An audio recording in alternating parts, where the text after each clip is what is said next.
Pressure cooker की पहली ही सीटी से किन किन विटामिन्स को हम नष्ट कर देते हैं। हमें प्रेशर कुकर का जो फूड है वो बड़ा ही पसंद है।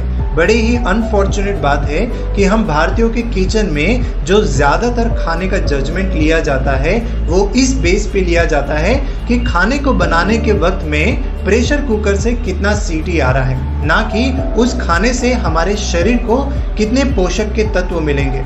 तो चलिए आज हम जानेंगे कि प्रेशर कुकर का पहला सीटी आया नहीं कि उस खाने में से कौन कौन से विटामिन हैं जो बर्बाद हो जाते हैं, जो नष्ट हो जाते हैं। इस लिस्ट में सबसे पहला जो विटामिन आता है वो आता है विटामिन सी का। जी हाँ, विटामिन सी सबसे पहले रुखसत हो जाने वाला विटामिन होता है। इसलिए जो हाई विटामिन सी के फूड्स होते हैं जैसे कि टमाटर या ब्रोकली, इन्हें हमें हाई टेम्परेचर पे या हाई प्रेशर पे कुक कभी नहीं करना चाहिए। इसलिए हमें रेगुलर बेसिस पे जो खट्टे फल हैं, जो सिट्रस फ्रूट्स हैं, उसका सेवन करना चाहिए। यहाँ तक कि हमारे किचन में जो हम दाल बनाते हैं उस दाल में जो नींबू का रस निचोड़ते हैं जिससे हमें विटामिन सी मिलता है, उसके लिए दो चीज़ें करनी चाहिए। या तो दाल जब पूरा अच्छे से बन जाए आखिरी में विटामिन सी निचोड़ना चाहिए, या तो जब आप खाना किन्हीं को सर्व कर रहे हैं तब आपको नींबू का रस निचोड़ के देना चाहिए।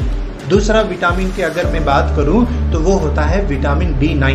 विटामिन B9 जो होता है वो बड़ा ही सेंसिटिव विटामिन होता है। वो इसलिए क्योंकि जैसे ही हीट एक्सपोजर इसके ऊपर होता है तो ये नष्ट होने लग जाता है।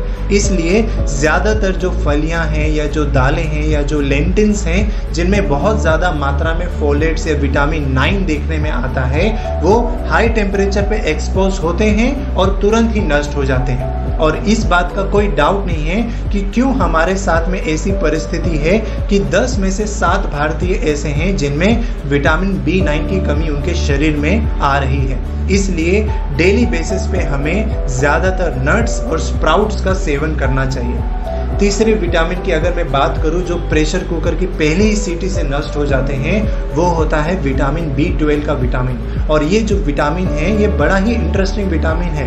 ये इसलिए क्योंकि नॉर्मल कुकिंग में या नॉर्मल प्रेशर कुकिंग में ये स्टेबल रहता है, लेकिन जैसे ही हाई प्रेशर कुकिंग या हाई टेम्परेचर को एक्सपोज होता है वो नष्ट हो जाता है। आप में से जितने भी नॉन वेजिटेरियन हैं और ये विचार करके चल रहे हैं कि मैं तो मीट खा रहा हूँ और मुझे बढ़िया से विटामिन B12 मिल रहा है, तो ये आपकी गलत सोच है। क्योंकि जब ही मीट को बड़े ही हाई टेम्परेचर में कुक किया जाता है तो विटामिन B12 नष्ट हो जाता है।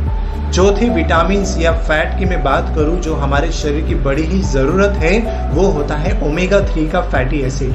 कुकिंग के वक्त में या हाई प्रेशर के वक्त में क्या होता है, ओमेगा 3 का जो चेन है ना वो ब्रेक हो जाता है। इसलिए इससे जो भी फायदे हमारे शरीर को मिल सकते हैं वो मिलने के बजाय वो खाने में ही नहीं देखने में आता।